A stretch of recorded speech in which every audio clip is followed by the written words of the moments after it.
Horror novel, Mount Harfah, The Curse of Spirits. The beginning of the journey. On a dark night, three men, Salem, Adele, and Murad, gathered at the foot of Mount Harfah, the mountain whispered about by the villagers with fear, described as haunted by spirits. The mountain stood tall, covered in thick black clouds, and the wind howled between the rocks like the moans of trapped souls. The three men decided to climb, defying fear and old tales, driven by a desire to prove their courage to themselves and the village. But from the very first step, they felt the air grow heavier, the darkness thicker, as if the mountain itself was swallowing them. Strange symbols carved into stones appeared along the path, like ancient warnings. They ignored them, but deep inside, fear began to take root. Voices in the dark. As they advanced into the narrow passage, the wind turned into whispers, words echoing in their ears. Salem tried to convince himself it was only the wind, but Adele froze, pale-faced, whispering, "I heard my name. Someone is calling me." Murad felt unseen eyes watching them from the trees, eyes that did not belong to humans. Each step grew heavier, as if the earth itself rejected their presence. The whispers grew clearer, sometimes mocking laughter, sometimes muffled sobs. The night grew darker, and the men realized the mountain was not just a place, but a living entity testing them, closing off their escape. The torn tent. Along the path, they found an old, torn tent, abandoned for years. Inside lay the remains of a dead fire and a stench of rot. On the inner wall, words written in blood read, "Turn back before your souls are taken." The three shivered, exchanging silent looks, but pride pushed them forward. Murad scoffed. "Just an old trick, maybe hunters trying to scare people." But Adele couldn't take his eyes off the writing. It seemed to bleed anew before him. As they turned to leave, a faint sound rose from within. A woman crying, then suddenly laughing with a distorted voice that froze their hearts. They fled, realizing the mountain had begun to reveal its true face. Moving shadows. As they pressed on, they noticed their shadows moving differently from their bodies. At first, they thought it was an illusion, but the shadows stretched, twisted, and formed grotesque faces grinning at them. Murad screamed, but the shadows crept closer, as if trying to crawl out of the walls. Then, suddenly, they vanished, leaving behind a chilling sense that something was playing with their minds. Salem whispered, "We must hold together. The mountain wants to divide us." But deep down, he knew what they saw was no illusion. The bleeding rock. In the middle of the path, they found a massive rock oozing a red liquid like blood. Adele, curious, touched it, and instantly heard a woman's scream inside his head, long and agonized. He collapsed, trembling, while Salem dragged him away. The rock began to pulse, throbbing like a living heart, and the blood flowed faster, soaking their feet. Murad cried, "This isn't natural blood. The mountain itself is bleeding." With every moment, they felt the mountain's rage intensify. The first spirits. From the thick fog, transparent figures appeared, men and women with distorted faces, hollow eyes, whispering, "You are not welcome here." The air grew heavier, as if the mountain was closing in. The spirits circled them, faces twisted with hatred. Salem raised his torch, but the flames sputtered out, as if afraid. Adele muttered, "These aren't just spirits. They are the mountain's guardians." Murad stepped back, but the path behind him had vanished, swallowed by the mountain. The cursed mirror among the rocks. They found an old mirror framed in rusted iron. Each man looked into it and saw himself dead in a different way. Murad hanging from a tree, Adele drowning in blood, Salem faceless, a body moving without features.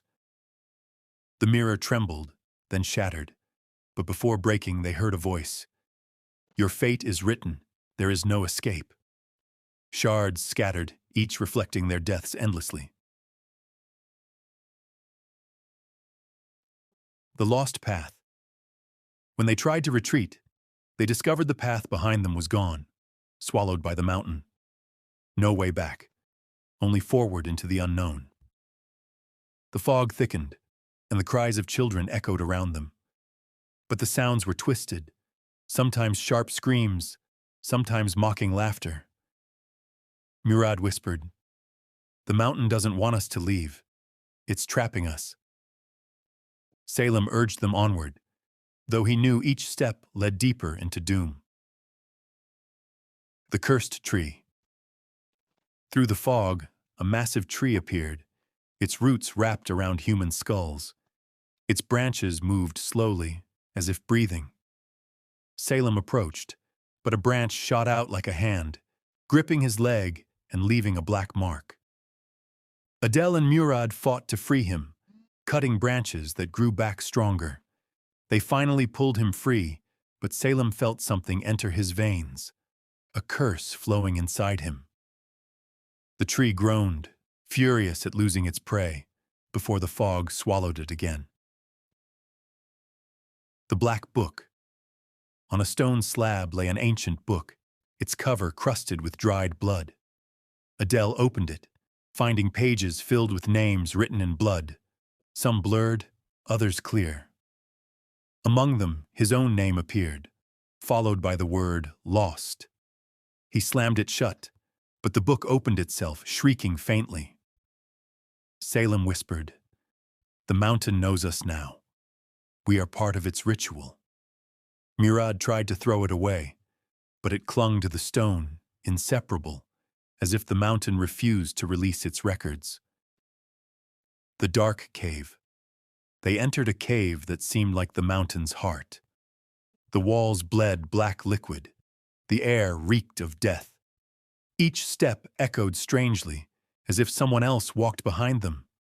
Suddenly, screams filled the cave.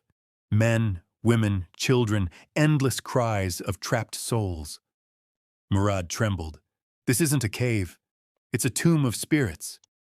Then a massive face of shadow appeared, featureless, staring silently. Deadly illusions. In the cave's depths, their minds betrayed them. Murad saw his mother calling him, eyeless and broken. Adele saw a child begging for help, then turning into a laughing skeleton. Salem saw himself stabbing his friends, laughing madly. None could tell illusion from reality. The mountain was planting madness in their souls, showing them reflections of their fates.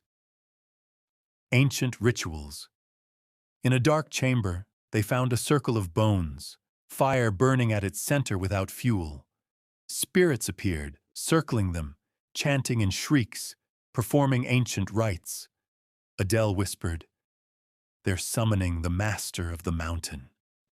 Flames rose, revealing distorted faces, screaming and laughing. Salem tried to escape, but the ground sealed them in. The ritual demanded their presence. Division. The three men turned on each other, accusing one another of causing their doom. The mountain twisted their vision. Each saw the others as monsters, red-eyed and snarling. Murad lifted a stone to strike Salem. Adele raised a rusted knife. At the last moment, they realized the mountain wanted them to kill each other. They pulled back, but hatred lingered, waiting to erupt. The black gate before them stood a massive gate of black stone, carved with screaming faces. As they approached, they felt their souls being pulled from their bodies, hearts slowing. Salem whispered, "This isn't a gate. It's the mountain's mouth." They had no choice. Enter or die outside. Murad tried to retreat, but the ground collapsed behind him. Only the gate remained. The other world. They stepped through, finding themselves in a realm of endless darkness and screams. The ground was made of bones, the sky filled with distorted faces. Spirits here were more violent, rushing toward them as if they had known them forever. Adele gasped. We've entered their world, and we are unwelcome guests. Each step dragged them deeper into hell. The hunt. The spirits chased them, shrieking like storms. Walls of fire rose ahead, trapping them. Murad fell, spirits clawing at him, but Salem pulled him free. Yet Murad felt something cling to him, whispering in his ear, promising never to leave. The sacrifice. A colossal figure appeared, half man, half shadow, eyes hollow, voice like thunder. You will not leave unless one of you sacrifices his soul. Silence fell. Salem begged to find another way, but the figure laughed. There is no escape. Blood is the key. They knew one of them must die. The bloody end, Adele, guilt-ridden for opening the black book, chose to sacrifice himself. He stepped into the dark circle, spirits swarming him, tearing him apart as his screams echoed endlessly. Blood soaked the ground, and the gate slowly opened, satisfied with the offering. Salem and Murad turned away, knowing. In the horror novel,